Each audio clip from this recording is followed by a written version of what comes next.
Back to my YouTube channel. कैसे हैं आप सभी? आई होप आप सभी अच्छे होंगे। तो फ्रेंड्स, आज हम बात करेंगे अप्सरा मॉम के बारे में। आखिर अप्सरा मॉम के साथ जो भी हो रहा है बहुत ज़्यादा गलत हो रहा है और इसमें कोई कुछ कर भी नहीं सकता है, कोई किसी के बारे में कुछ बोल भी नहीं सकता है। तो फ्रेंड्स, अगर आपने मेरे चैनल को सब्सक्राइब ना किया हो तो आप लोग मेरे चैनल को सब्सक्राइब कर दीजिएगा, बेल आइकन के बटन को प्रेस करना मत भूलिएगा ताकि आपको मेरी जो नई नई नोटिफिकेशन है वो टाइम पर मिलती रहे। तो फ्रेंड्स, बात करते हैं अप्सरा मॉम पर। तो अप्सरा मॉम आखिर मतलब हर चीज़ का मतलब क्या, एनिवर्सरी जो पार्टी सेलिब्रेशन होगी तो कैसे पार्टी को सेलिब्रेट करें, हमें क्या करना चाहिए, हमें क्या नहीं करना चाहिए। आप ऑडियंस से क्यों पूछती हो? आपको खुद नहीं पूछना चाहिए। आप अगर ऑडियंस से अपना पूछोगी, जवाब का मतलब तुम इंतज़ार करोगी तो कोई ना कोई तो बोलेगा ही। कोई कुछ खास लोग भी होते हैं जो बोलते हैं, कुछ लोग नहीं बोलते। बट यहाँ पर जो भी चीज़ें सोशल मीडिया पर चल रही हैं और मतलब अगर ना बोलने के लिए आप पूछ रही हो तो फिर आपको इतनी जल्दी गुस्सा क्यों आ जाता है? आपको बात बात पर गुस्सा आ जाता है।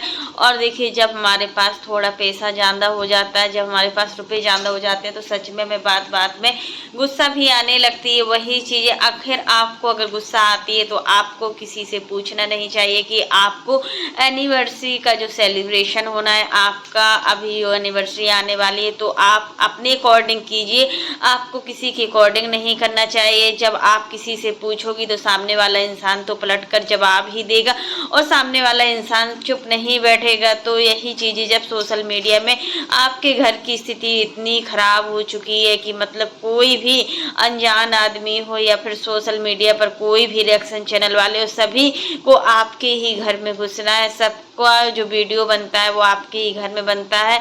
फिर मतलब कितना कुछ रिएक्शन चैनल वाले होते हैं जो अच्छा भी बोलते हैं, बट कुछ रिएक्शन चैनल वाले होते हैं जो बहुत गंदा गंदा बोलते हैं। और सच में किसी के बारे में अगर आप रिएक्शन चैनल बना रहे हो, किसी के वीडियो का यूज कर रहे हो या किसी के मतलब टैग का यूज कर रहे हो तो आपको उसके बारे में अच्छा बोलना चाहिए। अच्छा नहीं बोलते, जो ठीक लगता है वही बोलना चाहिए, ना ही गलत बोलना चाहिए ना अच्छा बोलना चाहिए। जो आपको सही लग रहा है आपको वही बोलना चाहिए। बट कुछ रिएक्शन चैनल वाले हैं जो अपनी औकात खो चुके हैं और उनको कुछ समझ में नहीं आ रहा है कि आखिर वो किस हद तक गिरेंगे। और यहाँ पर बात आ गई है संस्कारों की, तो जो भी संस्कार सोशल मीडिया पर जिस भी रिएक्शन चैनल वाले से दिख रहे हैं वो सच में उसके संस्कार हैं जो इस तरीके के वीडियो बनाने के लिए मजबूर कर रहे हैं। और इस तरह के वीडियो हर हाल में बंद हो जाना चाहिए। और अप्सरा मॉम की इसी तरीके से कोई भी साड़ियाँ लाएंगी, कुछ भी मार्केट से लाएंगी या कुछ भी मीशो का भी कुछ होगा या फिर चूड़ी या कोई भी चीज़ होगी तो आप ऑडियंस को दिखाती हो,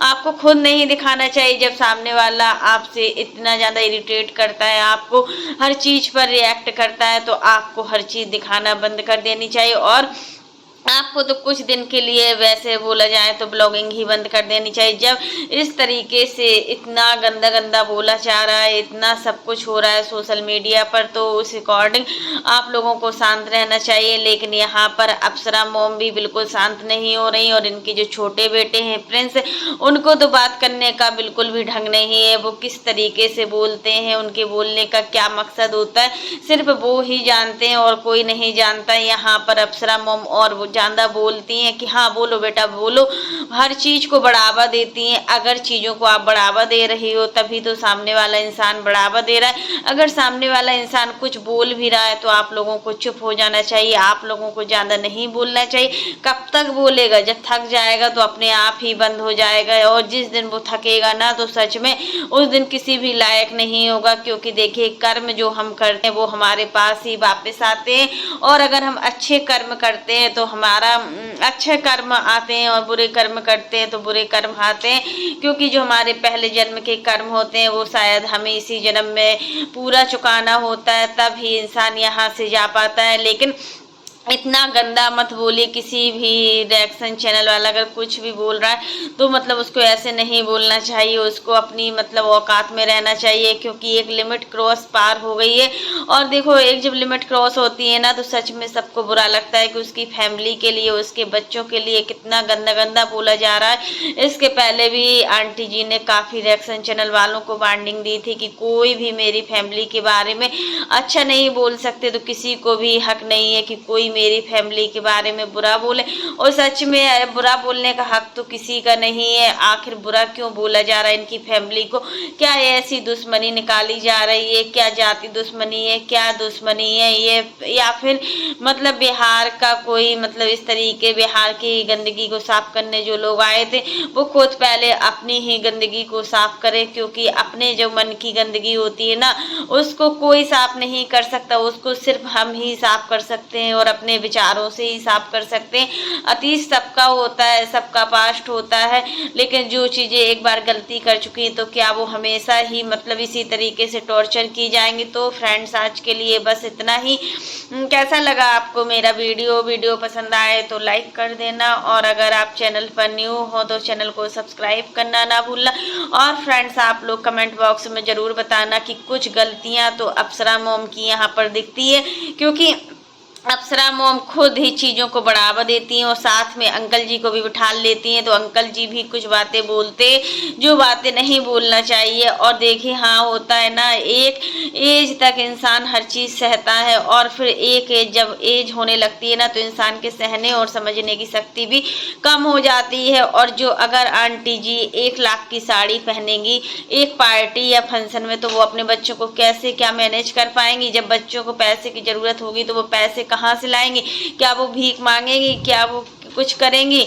और अभी देखिए इनको अपने देवरानी के बच्चों को भी देखना है, इन्होंने पूरी जिम्मेदारियां ली है कि हम बच्चों को पढ़ाएंगे, बच्चों की शादी करेंगे। जब तक देवरानी के बच्चों की शादी होगी तब तक आंटी जी की एज बहुत ज़्यादा हो चुकी और मतलब उस एज में वीडियो नहीं बन पाएगा। अभी जितना है वो वीडियो बना सकती हैं, हर हाल में अपने आप को एक्टिव रख सकती है, क्योंकि एज अब दिन पर दिन बढ़ना ही बढ़ना है। तो उस हिसाब से जो हमारा शरीर होता है ना वो बहुत ज़्यादा ढलने लगता है और उस अकॉर्डिंग हम ज़्यादा काम नहीं कर पाते हैं। अभी अपनी एज के हिसाब से आंटी जी बहुत ज़्यादा फिट हैं, एक्टिव हैं और सभी कामों को बहुत अच्छी तरीके से करती हैं। और जब मतलब देवरानी के बच्चों को नहीं पढ़ाएंगी तो फिर देखिए इतना पैसा नहीं है देवरानी के पास कि वो इतना सब कुछ मैनेज कर पाए, क्योंकि यहाँ पर सारी चीज़ें आंटी जी को ही मैनेज करनी है, सचिन मनीषा को ही मैनेज करना है, प्रिंस रंजना को मैनेज करना है। इनकी देवरानी का कहना है कि जब तक मेरी जेठानी है तब तक हमें कोई भी चीज़ की कमी नहीं है। और देवरानी जेठानी का जो प्यार था, देवरानी जेठानी की जो बॉन्डिंग थी बहुत ही अच्छी लग रही थी। ऐसा लग रहा था कि मतलब दोनों एक दूसरे को बिल्कुल एकदम से ऐसे हिला रही थी कि कहीं किसी का हाथ पैर ना टूट जाए, इतना प्यार दिखा रही थी एक दूसरे पर। और होता है ना कहीं कहीं देवरानी जेठानी में बॉन्डिंग अच्छी ही होती है। और आप सचिन और आप मनीषा और रंजना को देखकर भी बोल सकते हो कि हाँ दोनों देवरानी जेठानी जब किचन में काम करती है तो एकदम हंसती हुई महसूस होती है और बहुत ही अच्छे तरीके से रहती हैं। ऐसा लगता है कि दोनों देवरानी जेठानी बहने बहने, क्योंकि देखिए एक होता है ना अगर हम किसी के साथ रिश्ते को अच्छे से निभाते हैं तो वो रिश्ते भी बहुत लंबे समय तक चलते हैं। और फिर अप्सरा मॉम अपने पूरे परिवार को लेकर चलती हैं, उनकी 4 नंदे हैं, चारों नंदों को बहुत अच्छे से ध्यान देती हैं, हर समय नंदों को कब बुलाना है, क्योंकि इनके सास ससुर नहीं है। और देखिए फिर सास के जाने के बाद पूरी जिम्मेदारी भाभी की होती है और भाभी ही माँ की जैसे बन सकती है। तो यहाँ पर जो चारों नंदों हैं उनकी मतलब सब कुछ अच्छे से अच्छा मैनेज करना, सब कुछ देना, उनको अच्छे से अच्छा देती है, जैसा वो पहनती है वैसा ही देती हैं। तो फिर वो अपनी देवरानी के बच्चों के लिए कहाँ पीछे हटेंगे, उनको भी वो ज़रूर बुलाएंगी। अभी लेकिन देखा गया कि मतलब इनकी जो देवरानी है वो मतलब अम्बाला नहीं गई थी, शायद इन्होंने बुलाया था किसी कारणवश से वो अम्बाला नहीं जा पाई थी, क्योंकि जब सचिन और मनीषा की वेडिंग एनिवर्सरी पार्टी थी उस समय की बात है। तो फ्रेंड्स आज के लिए बस इतना ही। वीडियो पसंद आए तो लाइक कर देना और अगर आप चैनल पर न्यू हो तो चैनल को सब्सक्राइब करना ना भूलना। फिर मिलते हैं नेक्स्ट वीडियो में, तब तक के लिए बाय, टेक केयर। और इसी प्रकार की नई नई वीडियो को देखने के लिए आप मेरे चैनल पर बने रहिएगा और मेरे चैनल को ज़्यादा से ज़्यादा सपोर्ट कीजिएगा। तब तक के लिए bye, take care all of you.